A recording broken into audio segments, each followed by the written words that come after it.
Week 2 has concluded, and we had several stomps, team diffs, guy diffs, record-breaking performances, and all sorts of discrepancies you can think of. Let's talk about everything that happened this week in VCT Americas.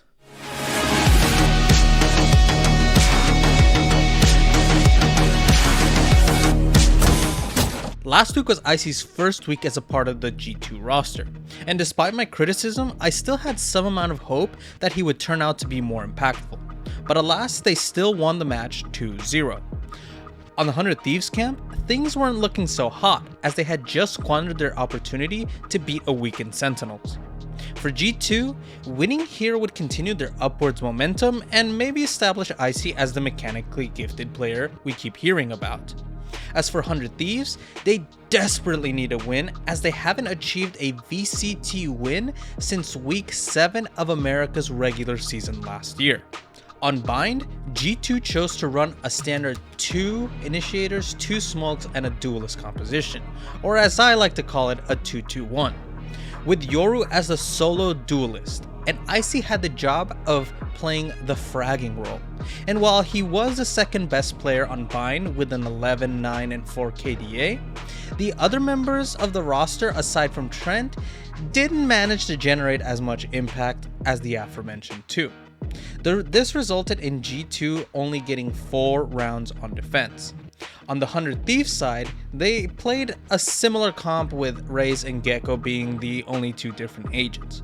They managed to do an excellent job of pushing out sight and using Wingman to get the plant off and being able to hold sight. On defense, G2 got the pistol rounds but only managed to win 1 of the next 5, while their effort for trying to make a comeback in rounds 20 and 21 were valiant. Unfortunately for G2, 100 Thieves just had a better read of what they were trying to do, and after a timeout by Zix, they closed out the map 13-9. Split was a case of 100 Thieves managing to hold their lead throughout the entire map.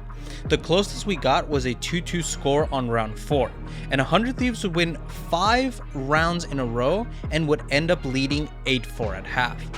G2 would respond back with a pistol round, but unfortunately 100 Thieves were much better at figuring out G2's game plan and won the map 13-9.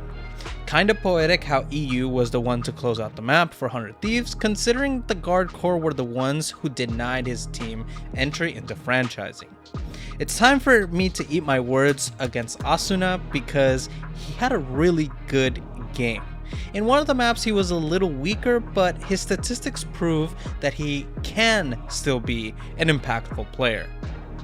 My previous comments that Boostio and EU weren't going to save the team were true. You cannot expect 1 or 2 individuals to be the reason that you win. It has to be a team effort, and this time around it feels like 100 Thieves were really in sync with each other. Everybody contributed. Cloud9, Crew, and NRG are the remaining games for the season, and if they continue with their upwards improvements, I could see them winning against C9 and Crew, and maybe, in a miracle case, NRG.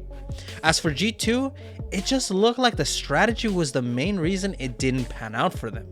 The fact that the KDs are similar between both teams shows that this isn't a case of G2 being much worse than 100 Thieves. It's just that things were executed much better on the 100 Thieves camp. Leviatan is an interesting team for me to talk about because on the one hand I very much like Aspas and King, but on the other hand I am very vocal about my disdain of the super team strategy. The super team strategy didn't work out last week. They lost to Cloud9. I made sarcastic remarks about Aspas needing to put up 100 kills for the team to win, and it seemingly was the strategy heading into this week, at least in the public perception. Sentinels on the other hand had returned to normalcy, with their roster all being back on American soil, and getting a win against 100 Thieves, which was impressive given that they had 1 day to prep for it. Lotus. Aspas, man, you actually might be the greatest of all time. I mean, 47 kills to break the single map kill record is some insane work.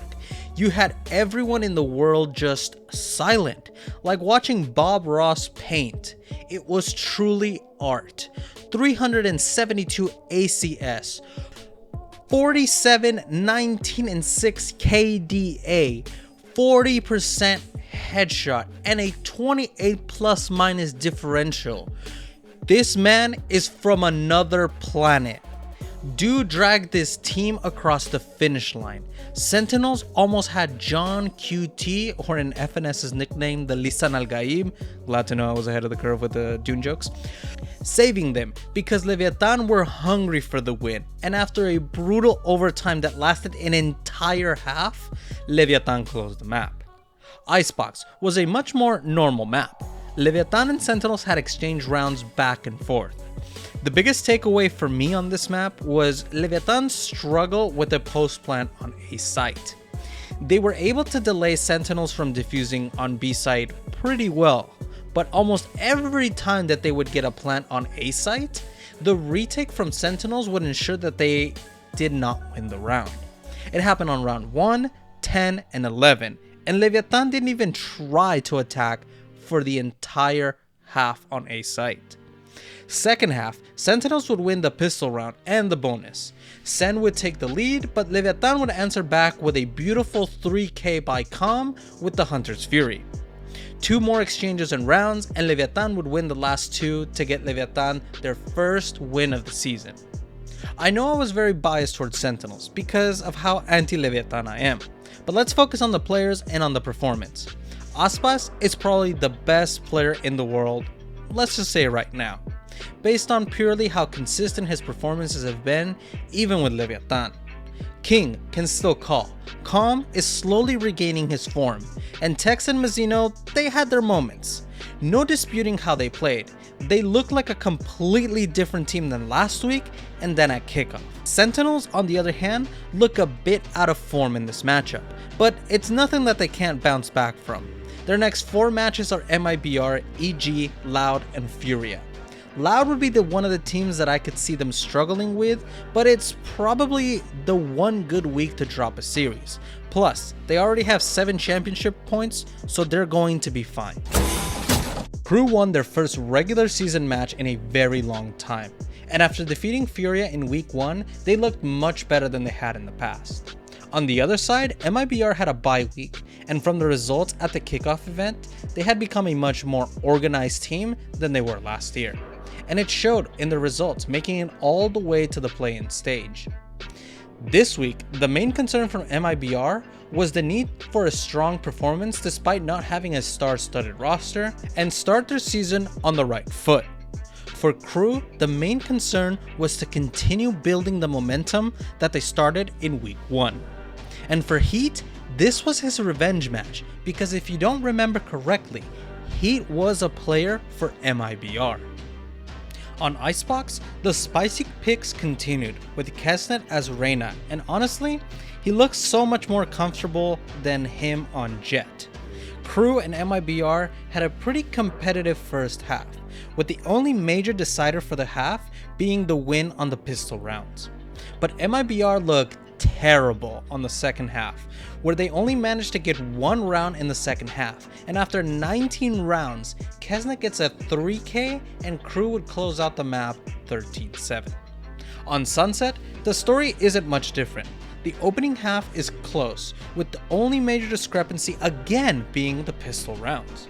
Keznit was also just going crazy on Raze, and despite MIBR finding themselves in a very similar situation at half, down 2 rounds, they managed to get the pistol, but their defensive side was just another disaster class. And Crew won the game. Crew, I'm impressed. The 2 wins in a row. Is this momentum I sense? Oh, I'm excited. But I need you to win against a top team. The rest of the schedule is pretty much in ascending order. You have EG, which will probably be a win, Loud, which will be tough considering how consistent that team is, 100 Thieves, who have picked up momentum, and Leviatan, who have Aspas. It's going to be tough, but if they can improve every week in some aspect of their game, it's doable. Muéstrame lo que puedes hacer, porque yo quiero que ustedes sean el equipo que representa Latinoamérica. MIBR, porra. Eu tive muita expectativa de vocês, eu estou decepcionado. Estamos todos aqui para lembrar da Furia. Eles não eram um equipe cheio de craques.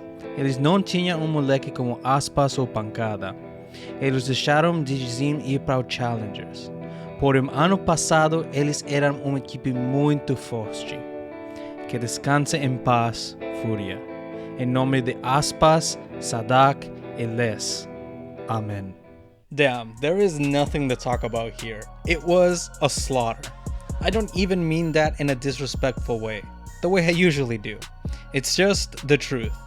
NRG looked insane, and while I do understand it's Furia, I'd like to remind you guys that Chet has historically been awful on Breeze with Optic. So the fact that they dominated on Breeze on attack showed me that Furia is a mess. And NRG just cleared them by diffing them in every sense of the game. I am happy for the NRG boys, 2 wins in a row, but next week against Leviatan, we have to play a very confident Aspas, and that makes me worried. Other than that, the matchups for the rest of the split are going to be smooth sailing for the boys. Minus 100 Thieves, which I could see that being a pretty decent game. Make some noise and introduce your first team, Cloud9!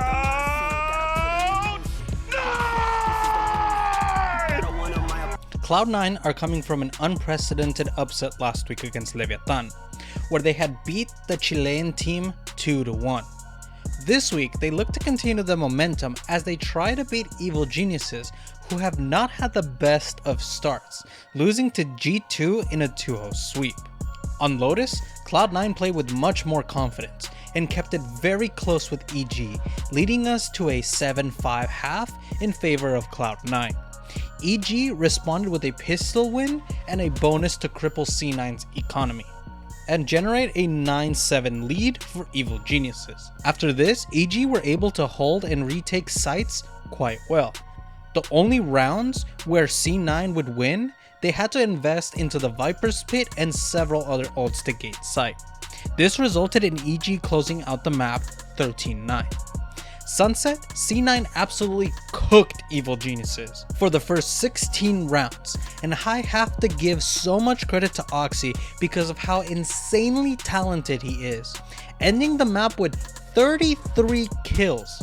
EG did attempt to make a comeback, but to compare it to traditional sports, it might as well have been in garbage time, because a 12-4 comeback was not gonna happen. Split, C9 gains the lead with 5 rounds, but Jawgemo saves them with a 3k the following round. After 2 rounds, they managed to get another one, but that would be the only 2 rounds that EG would get that half. Cloud9 would win the pistol round, and then EG would convert the bonus and the round after, but it's not nearly enough to mount any sort of comeback, and C9 would win split and the map. Honestly, I've been so impressed with Oxy this time around. He is that up and coming player that is going to turn some heads.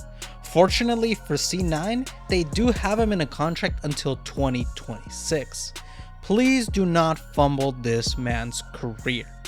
As for Evil Geniuses, it's another week of just disappointing strategies, a disappointing performance by the roster as a whole. And while I'm still deep down inside thinking that there could be a sort of comeback here, we just have to start seeing some signs, and I haven't seen it yet. Maybe that first map was an indicator, but I'm not 100% sure. This week has remained relatively predictable aside from Leviatan and Sentinels. Here are the standings for week 2. On the Alpha group, NRG are leading the group 2-0 and have not lost a single map with a 30 round differential. Crew is in second with a 2-2 record, has only dropped 1 map and a 22 round differential. C9 in third with a 2-2 record, has gone 4 wins and 2 losses on maps and a 12 round differential. And in fourth we have Sentinels with a 1-1 record, 2 for 2 on maps, and G2 with the exact same record. Omega group, we have Leviatan with a 1-1 record, a 2 round differential. 100 Thieves with a 1-1 record and a -1 map differential. MIBR in third with a 0-1 record and a -12 map differential. Loud in fourth with a 0-1 record and a -14 map differential. Now mind you, it's because they had a bye this week. EG in fifth with a 0-2 record and a -25 map differential, and Furia in last with a 0-2 record and a -26 map differential. Next week, we have Super Week with 10 matches, with NRG versus Leviatan and Crew versus Loud looking like the most exciting matchups to watch that week. The recap video might be a little later, or even past when the games start the following week, considering how long that video will be. But make sure to stay tuned in, as I will have some special guests helping me out that week. Huge shout out to all the channel members for this week. In the gold tier, we have Enkles, No Man Wolf, Amob23, Where Vintage, Juicy J, Juan David Vergara, Here is John. In the silver tier, we have the man SatXN. And in the bronze tier, we have Hal Hades and AGNT Paradox. Thank you for all your support.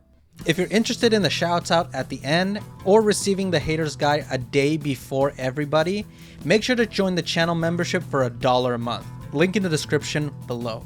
Make sure to also check out Exit Frag with me, Esports Andy, and other members of the community.